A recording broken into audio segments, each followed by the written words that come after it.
waxaan u gudbayaa malafka shaqadaadii amniga ee NISA haddii aad ii ogolaato oo ay ka buuxaan dhacdooyin waaweyn oo dadka Soomaaliyeed ay siyaabo kala duwan aragtiyo uga haystaan hay'ad xogteedu kooban tahay macluumaadkeedu aad iyo aad dadka Soomaaliyeed xog badan uga hayn waxaan diyaar u nahay malafka inaan furno soo dhow mardan waraysi ka ogolaado waa inaan ogolaado su'aalaha waxaan u gudbayaa malafka amniga iyo NISA fahad ka shaqaysay NISA intaad tagin ka hor hay'ad amni mise baratay aqoonteeda ma baranin waxbarashadeeda aniga amni kama mid ahayn hay'ad amnina kama soo shaqaynin labadaba maya hay'adda NISA hay'adda sirdoonka iyo nabad sugidda qaranka Soomaaliyeed waa hay'ad xasaasiya oo macluumaadka dalka kuwa ugu waaweyn hadaysan ahayn tan koobaad adigoo aan wariye soo ahaa siyaasadda muddo kooban ka shaqaynayay hay'ad amni oo u baahan macluumaad sirdoon iyo xogaha la xiriira sidee madaxweyne farmaajo kuugu aamin waxaan u maleynayaa inaa u baahan tahay inaa fahamtid hay'adaha sirdoonka dadka madaxda ka noqda dunida oo dhan backgroundkooda adduunka oo dhan way ka dhacdaa ma ahan 90% waxa madax ka noqda dad backgroundkooda siyaasad ka yimid waxaana lagu doortaa laba arrimood khibradiisa siyaasadda dalka taariikhda dalka aqoonta uu leeyahay iyo kalsoonida madaxweynaha uu ku qabo marka wax oo bidca ku ah Soomaaliya ma ahan adduunyada badankeed waxaa loo dhiibaa dad ama diblomaasiyadda ka yimid ama siyaasadda ka yimid ama militariga ka yimid marka wax cusub ma ahan waxaa leedahay anoon hay'ad amni ka soo shaqeyn aqoon amni soo baran NISA in la ii dhiibay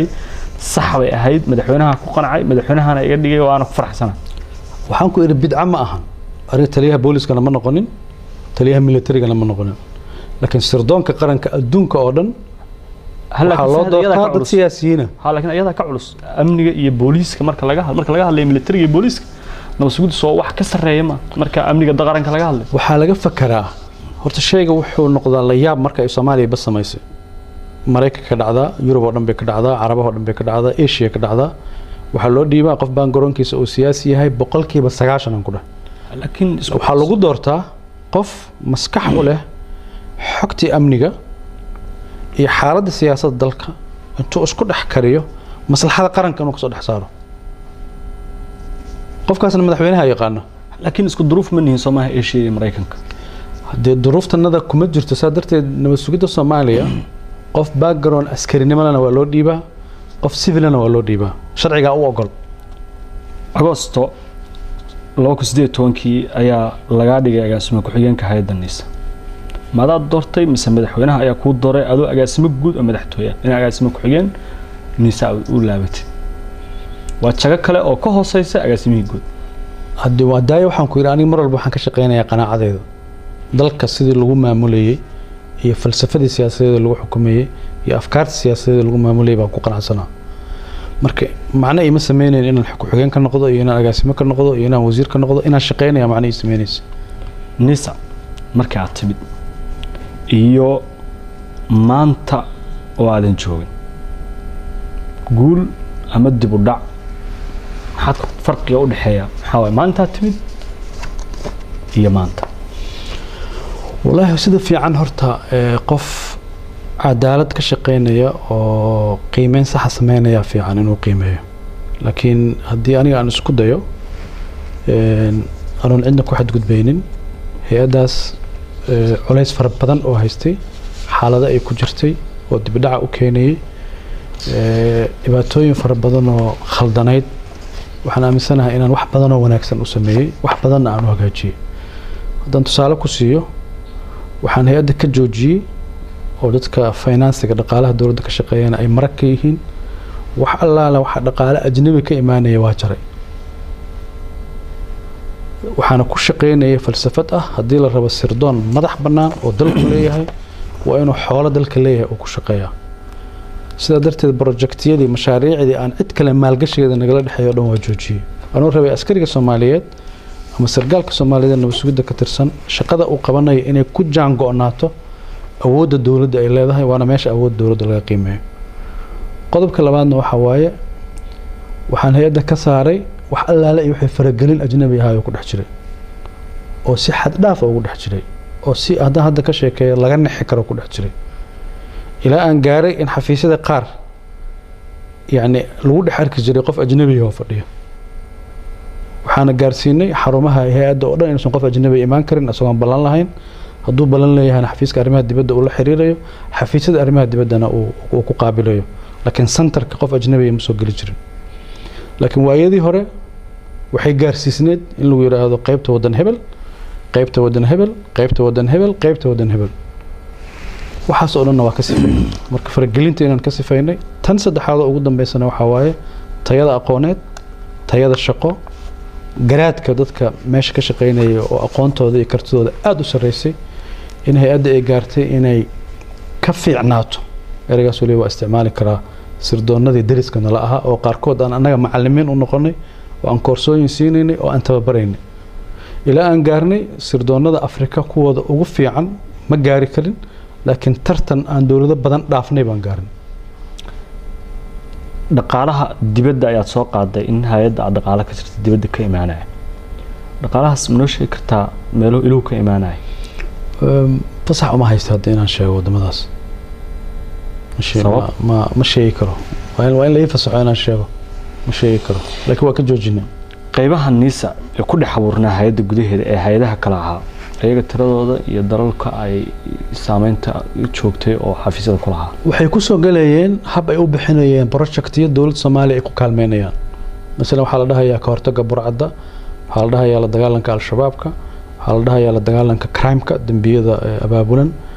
waxaa la dhahayaa hijrada sharci darrada ah ee dadku ay sameynayaan baa idinka kaalmeynaynaa laakiin waa qof ajnabi institution soo dhexgalaya meel adduunyada ka dhacdana ma jirto sirdoonka dalka inuu qof ajnabi intuu soo galo uu talo ku yeesho dalalka hay'ada ah oo dalka joogay ama waa dawlado iyagu tusaale ahaan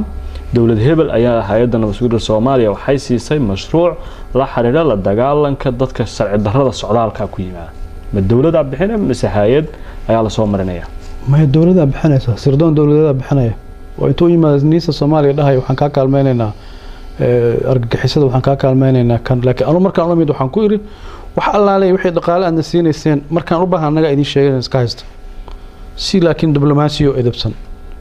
inta qofka sargaalka ah haduuba ajnabi mishaar ka qaadanayo aqeedadiisa siyaasiga iyo aqeedadiisa wadaniyada ay dhaawac soo gaaraan fahad intii aad joogtay niisa inta aad sheegtay hadii aad ka qabatay dhinac kale waxaad ogolaatay sida dad badan kugu eedeeyaan ama siyaasiyiin kala duwan sheegaan in hay'adan ay noqoto hay'ad ay leedahay dawladda Qatar oo iyadoo dhaqaalaha mashaariicaha ay joojisay laga qaadan jiray ay dawladda Qatar bixiso eedeynta maxaa uga jawaabaysaa walaalow يعني في نظرية مركان آمنسنا هاي إن دقالة أجنبية هي أثر دون لقى إلاليو ما إيسا محي هذا الدولة ده هسكم بدأ أنا نقول هذا تصالي يربان كسينا يا تذكر أن مرقاتي إكيهين هي أدى وحن كسميني اسميال وذواوين أو وضع الصب كل بجت كدولة سوماليا لقى بحيه حل شيلين أو دولة أجنبية لقى ما بحين اسميال وواوين وأدي أدو عجيب بدن بان لقى دس كل جيت رسيت كبجت كدولة سوماليا وزارة المالية ده بحنيس haddii marka aan dawlad dhaqaale uga raadinayo dhismayaasha saxta ku bixin la iska daa wax kale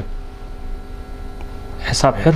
hay'adda ma samaysay marka dhaqaalaha laga hadlay hadii way leedahay budget bay leedahay wasaaradda maaliyadda la xisaabtanta hanti dhowrka la xisaabtama bilmunaasaba hanti dhowrka qaranka wadna warsan kartaa waa markii ugu horeysay oo intaan anigu u yeeray aan ku imaada xafiiska imaada baara documentationka iyo waraaqahan fiiriyo mise Fahad Yaasiin waxa jirta hadal aad iyo aad u soo baxay 45 sano ee xukunka ee nabadeen nolol u joogay madaxweyne Farmaajo dalka hogaaminaya adna taliyaan nabadgelyada inta ugu badnayd ahayd si weyn u soo shaabaxay waxyaabo badan laga sameeyay isku milanka al-shabaab iyo niisa waxa la tiirinayaa adiga shakhsi ahaantaada Fahad in isku milankaas aad qayb weyn ka qaadatay hay'adana badankeed loo bedelay inay yihiin dad ka tirsan aan maanta la kala garan karin qofka niisa iyo qofka shabaab maxaa uga jawaabayda inta laba jawaabood waaye horta markooda wax aad loogu qoslo aadna looga naxo mustawa hooseeya waaye dadka Soomaalida in dad siyaasiyiin oo halkaas dhahay way jiraan marqaatiga ugu fiican waa xaqiiqada waa dhabta hay-addaas intii aan joogay dadka Soomaaliyeed ee Muqdisho jooga adoo waa warso dilalkii shirqoolka ah hoos buu u dhacay almost waa tirtirnay dadkii bastooladaha magaalada Muqdisho lagu diri jiray oo shaqo weyn ka qabanay oo degmooyinka gaarsiinay 3 mitir walbaba askari dharcada oo bastoolad wata oo amniga ilaalinaya 3 mitir baan gaarsiinay magaalada Muqdisho waxaa hoos u dhacay maaha waxaa tirtirmay in qof bastoolad loola baxo lagu dilo waadna garan kartaa xamar heerkay gaarsiisneed waxaa hoos u dhacay qaraxyadii waxaa hoos u dhacay dilalkii qorshaysnaa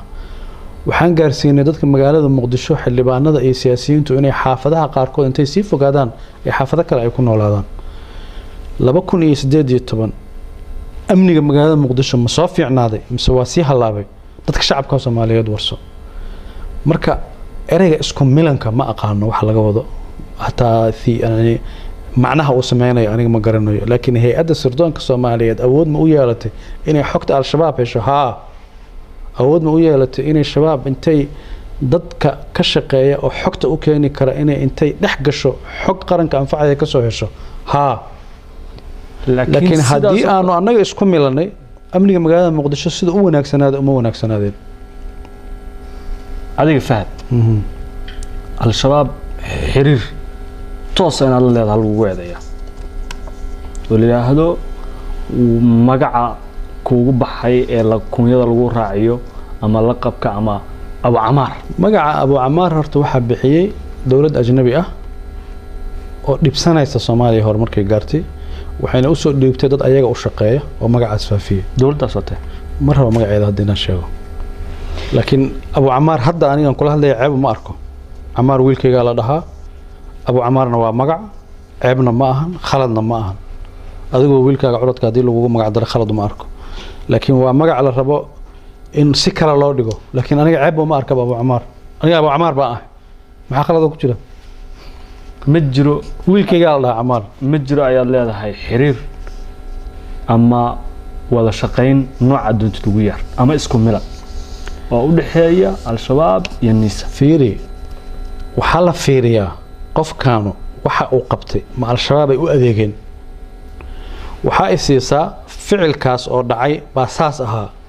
laakiin magaalada Muqdisho amnigeeda dawladda Soomaaliyeed ee xilligaas maamuleysay ma hagaajisay way hagaajisay ma hormarisay way hormarisay dadka ereyga faafinaya waa dad dhibsanaya awoodda aanu ku dhex yeelanay al-shabaab dhexdiisa xogta inaan ka heli karno Fahad Yaasiin waa kaaga mahad celinaya waraysiga mar kale marar badan Twitter-ka hay'adda NISA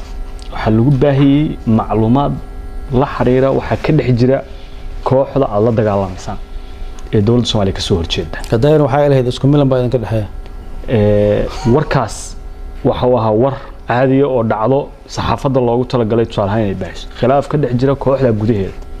maxaa Twitter-ka NISA loogu baahay yaa way saxaafadda ku dhacday inay qorto xamar joogto maba awoodaan be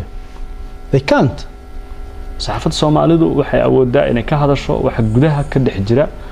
kooxda intay ka ogaan karto xuduud bay leeyihiin waxaa jira oo ku faraxsanahay su'aasha inay weydiisay adduunyada oo dhan hay'adaha amniga ka shaqeeya xogta argagixisada iyada adduunyada la wadaagto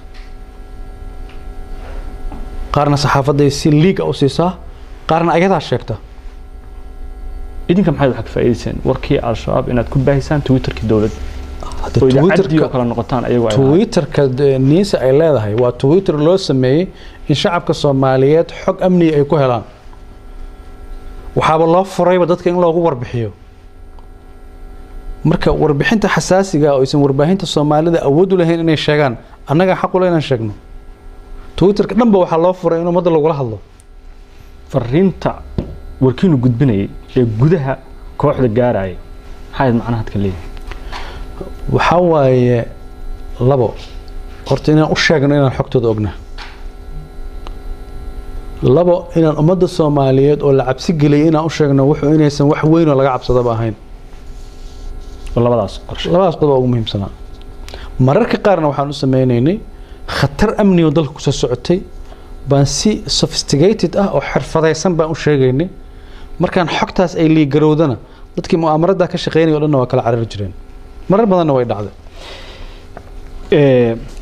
waxaan rabaa intii hay'adan aad joogtay waxaa dhacay khilaaf siyaasi ah khilaafka siyaasiga ah wuxuu ku saabsanaa kiiska Jubbaland Fahad waxa uu ahaa buddigaha dawladda iyo dowlad goboleedka Jubbaland ee arinta u dhaxaysa qofka dawladda Soomaaliya metelay ee wada hadalka kula jiray maamulka Jubbaland xilligii 2018 ilaa 2019 sax ma tahay sida hataa ii weydiiso kala waay aniga dawladda mas'uuliyiinteedan ka mid ahaa marka dhacdo kastoo dawladda Soomaaliya khusayso qaar ka mid ah qayb waa ka noqon karaa okay marka Jubbaland teeda inaan qayb ka noqdo de shaqadeeda laga yaabaa inay sabab 2018 saan xogta ku hayo waxaa jiray kulan dhex maray adiga oo Fahad oo ka socda dawladda federaalka ee Soomaaliya gaar ahaan taliyihii nabad sugidda ahaa ama metelay madaxweynaha qaranka Axmed Madoobe oo ah madaxweynaha dowlad goboleedka Jubbaland iyo madaxda ugu sareeya laamaha amniga ee Kenya mid kamid ah kulankaas inuu ka dhacay Nairobi looga wada hadlay inaad Kenya ka dalbateen ka dawlad federaal ahaan arinta Jubbaland ee gudaha ah inay faragelinta ka dayso ay kala shaqeyso sidii Axmed Madoobe iyo idinku oo khilaaf xiliga idin dhaxeeyay aad isku fahmi lahaydeen kulankaas ma dhacay kulankaas wuu jiraa aniga Axmed Madoobe inaan mas'uuliyiinka Kenya la kulanay doodeedana ay ahayd inaan Kenyaanka u sheegaynay Soomaaliya arrimaheeda faraha ka qaada arinta Jubbaland faraha kala baxa faragelinta Soomaaliya faraha kala baxa wixii aad Soomaaliya uga baahan tihiin xamar la soo xiriira dawladda dhexe kala soo xiriira Axmed Madoobe oo fadhiyana u sheegay waliba hatta waxaan gaaray inaan ku iraahdo iyadoo mas'uuliyiin Kenya fadhiyaan Axmed Madoobe u sheega madaxweynaha ugu farmaajo waaye ma aha madaxweynaha Kenya احترامك iyo qadarinta iyo saaxiibtinimada uu muujinayo dawladda Kenya waxa ka mudnay dawladda Soomaaliya inuu muujiyo markaas dawladda Kenya inaad kala hadashaan Axmed Madoobe madaxweyne farmaajo ha ixtiraamo inta uu ixtiraam lahaa madaxweyne Uhuru Kenyatta message-ka noocaasa sidee ayuu dawladda Soomaaliya ku ahaa Axmed Madoobe yaa keenay Soomaaliya yaa ku haya يو جوجا جبلان أحمد الله لكن وعمل حنا دورة جولات يا صوماليا كان أسوق تانك كيانا صار بوكس ما يمين هلا حاول ما يسألوا يهينين دورة شكو يمين هلا كوال واحد لقوا حريني عيدن كعم سومي كم ده هاينكي هذا الشيء كوين كمقتة وإسليليهن هذي الإسراع راعينا وإسراع راعينا هذي لك الجرنا ولا كلا جريا أحمد مذوبي سيدي سبا ومشروع أجنبي هو لوجو بيري صوماليا صوماليا أنا كنول هذا سكلا كوجوديو أحمد مذوبي وكنسر سياسة صوماليا كجرا maalinta uu siyaasadda Soomaaliya meel uga baxo maalintaas ayna Soomaaliya hagaagaysaa Axmed Madoobe waa madaxweynaha dowlad goboleedka Jubbaland waxaana uu kamid yahay madaxda ugu xukunka dheer ee joogtay dowlad goboleedyada mana aha annagu ma hayno halka aad ugu yeertay kansar inuu kansar ku yahay siyaasadda Soomaaliya 2018 kulankaas waxaan ogaanay xogta sida aad u sheegay si kale inay ahayd oo ah inaad ka wada hadasheen Kenya Axmed Madoobe inuu madaxweynaha dowlad goboleedka sii ahaado teeramka u bilaabanaya Agoosto 2019 idinkana uu idin fulinayo mashruuciina ku wajaha idinka markaa leeyahay dowladda federaalka ayaa ula jeedaa idin fulinayo mashruuciina ku wajahan 2021 doorashada inuu xildhibaanada idinka saacido sidana ku soo heshiiseen ma kulanka heshiisku ma dhamaanin khilaafku ku dhamaaday annagoo isfahminaan soo kala tagnay haddii aad dib u xusantahay taariikhda diyaaradii Muqdisho markaan imaaday oo elboor ka soo degay intii hawada aan soo saarnaa waa xiriir Kenya u jirta Soomaaliya marka sidee xiriirka ugu jirta hadaan ku soo heshiinay Kenya annagoo iskhilaafna soo kala tagnay Kenya marka aad la kulantay inay ka codsatay in ay ka tanaasushaan dacwadda badda si ay iyana malafka Jubbaland ku wareejiyo masaxda siyaabo kala duwan kulankaas siyaabo kala duwan marba kulankaas inaan ku soo qaado laakiin dawladda Kenya inay arinta badda rabtay in laga laabto arinta badda ay dawladda Soomaaliya ku barashar gareysay is not secret dadka dhan baa wada og in dawladda Soomaaliyeed u dhibaatooday kiiskaasna qof kasta oo Soomaaliya og waana sababta Axmed Madoobe Jubbaland loogu hayo dan Soomaaliya looguma hayo haddana uma joogo dan Soomaaliyeed waa eedayn weyn Fahad eedaynta Axmed Madoobe anana Axmed Madoobe haddana lama joogo ee aad ugu yeertay inuu kansar ku yahay siyaasadda Soomaaliya intii aad joogteen wax yar baan ku sheegay ma jeceshahay inaad barato quraanka kariimka ah iyo culumta shariicada ugu kaalay markaska Nuureyn online oo baro adigoo gurigaaga jooga quraanka higaada iyo culumta kale islaamka wixii faahfaahin kala xiriir nambarada shaashada kaaga axmed madoobe madaxweyne cabdullaahi yuusuf waa la diriray soo magac diineed wato madaxweyne sheekh shariif waa la diriray soo magac diineed wato madaxweyne xasan sheekh teeramkiisii hore waa la diriray asagoo magac kale wata madaxweyne farmaajo waa la diriray asagoo magac kale wata xasan sheekh mar labaad la doortayna waa la diriri doonaa intaas marka haddaan annagu ka gardarayn madaxweynayaasha kale oo dhan masaan gardarnaa cabdiqaasim baysan soo gaarin inta kale wuxuu ahaa dhibaato dowladda Soomaaliyeed jiritaankeeda kansar ku ah haddaan annagu ka gardarayn xasan sheekh kama gardarayn sheekh shariif kama gardarayn cabdullaahi yuusufna kama gardarayn xasan sheekh hadda la doortayna wuu dhibi doonaa taariikhdan ku sheegi doonaa shirkii 2018 Nairobi ka dhacay marad ka soo laabatay kadib waxaa jiray ra'iisul wasaarihii xilligaas iyo adiga inaad tagteen Kismaayo markaad tagteen Axmedoobe inaad la kulanteen si loo dhameystiro wada hadaladiinii Nairobi sidaad sheegtay aad waa fashilmaatay laakiin waxaan haynaa xoga inaad tagteen oo aad tagteen Kismaayo oo aad la fariisateen Axmedoobe oo aad soo heshiiseen dibna aad u balanteen Muqdisho inuu yimaado isku daygii u dambeeyay buu ahaa inaan bal annaga Soomaali ahaan isku barsano waa run ra'iisul wasaare xasan ali khayraat tagay aniga wafdigiisaan ka mid ahaa 3 maalmood iyo 4 maalmood baan joognay markaan ka soo laabanay ka bacdi xamar buu asagana yimid wada hadalkeena wax macnaa ma dhaleen wax miraa ma dhaleen marka uu xamar yimid oo aad weydeen dantii aad lahaydeen waxaan maqalnay inaad isku daydeen inaad qabataan oo xirtaan madaxweynaha Jubbaland martiba uu noo ahay qof marti ku ama xirisa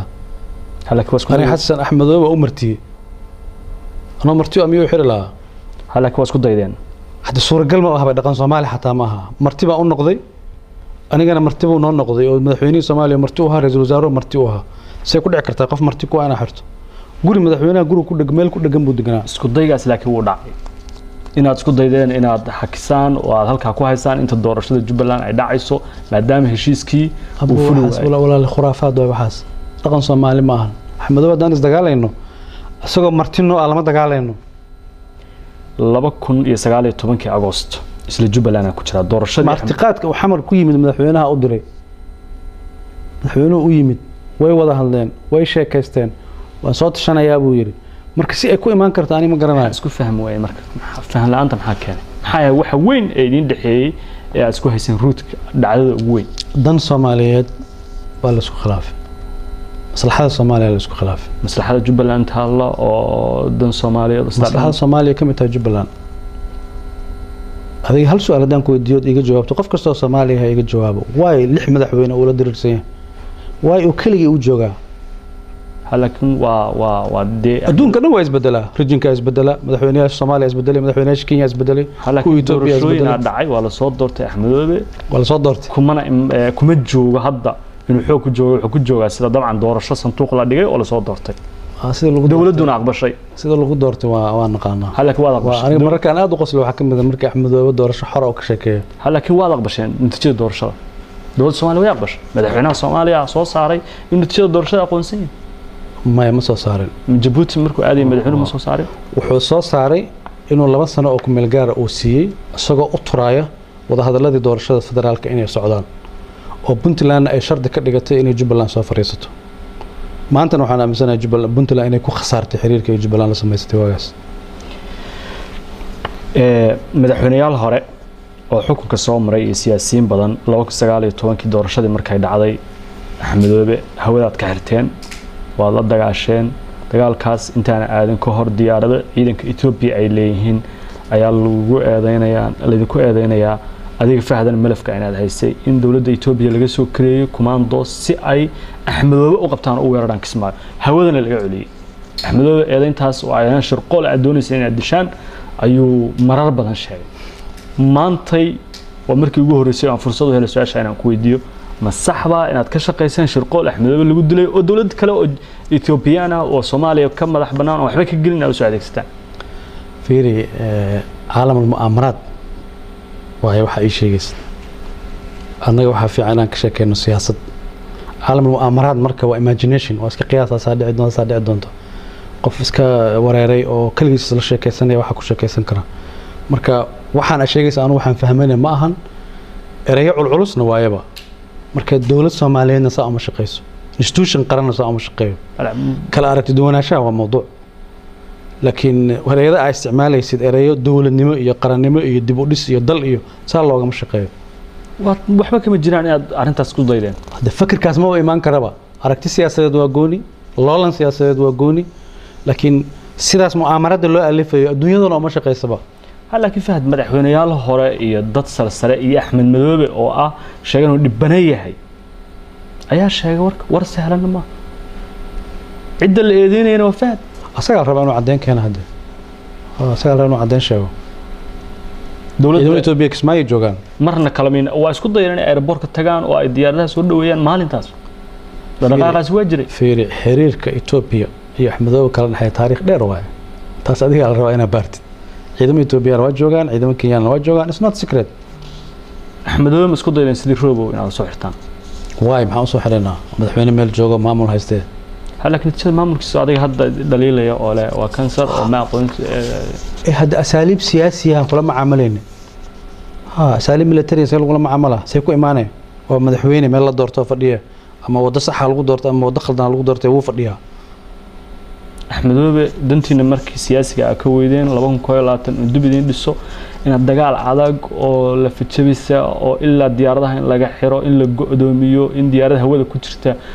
لقى سعره رادارك إلى هيرك على جارتين. مصالح أنت ديارها وحي خصيصي ديارها أجنبي بعد الكسر الدراك سو جلاي. قضينا مرقاتي وقتها سماء مرقاتي كتها ديارها شر الدراك بعد الك إيمانه كوا ساكنة إن ديارها الحرا. هلا كنت قاعد لكن أحمد مركو ربوا بحاي مركو ربوا إيمانه. عدة دبعت له كل مسودات صومالية قاعد قدومسين.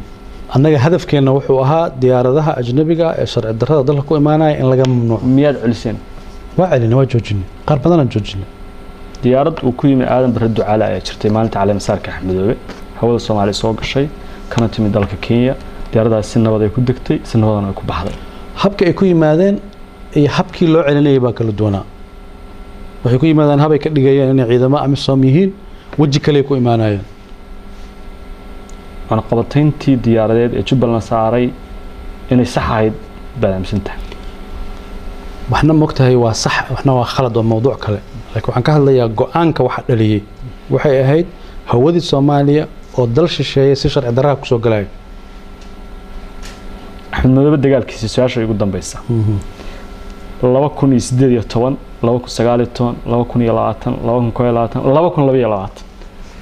maalinta 15 May howlka ayuu ka campaign gareeyay waan idinka guuleystay isagoo oo madaxweyne Jubbaland waa jooga Fahad iyo Farmaajo iyo nabada nolol xukunkooda ka digeen idinka guuleystay soo wada problem maxay dhib leedahay anaga mabaadi'deena waxaan aaminsanayn baan ku shaqeyneen oo aniga hadda kule waa kansar laakiin waa idinka guuleystay hadda siyaasadda Soomaaliya in laga badiyo ceeb ma aha khaladna ma aha doorashada mar baa gashaa wad guuleysan mar kale aad gali ma guuleysanaysid waa natural adduunka dhan bay ka dhacdaa waa mahadsan tahay Fahad Yaasiin waxaan galaynaa markan kiis kale oo xasaasi ah oo isla hay'adda NISA shaqadeeda ku saabsan waana kiiska sargaalad Ikraam Tahliil waxaan doonayaa inaan furo kiiskaas oo muhiim oo dadka Soomaaliyeed oo dhan ay eegayaan adiga Fahadana aad u tahay buddiga hay'adda NISA maadaama soo xukuntay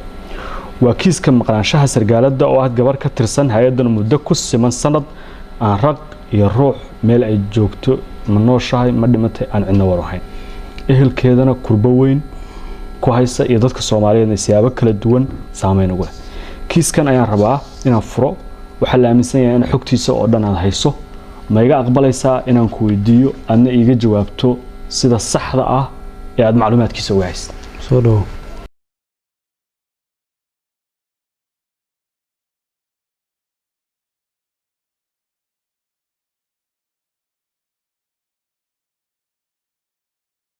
bishaaro waxaan kuugu bishaaraynayaa application-ka Baysi waxa uu ka caawinayaa inaad ehelkaaga lacag u dirto adigoo jooga gurigaaga iyo goobtaada shaqada loo diraha lacagtu waxay ugu dhacaysaa telefoonkiisa gacanta Baysi waxaad ka heli kartaa App Store-ka iyo Play Store-ka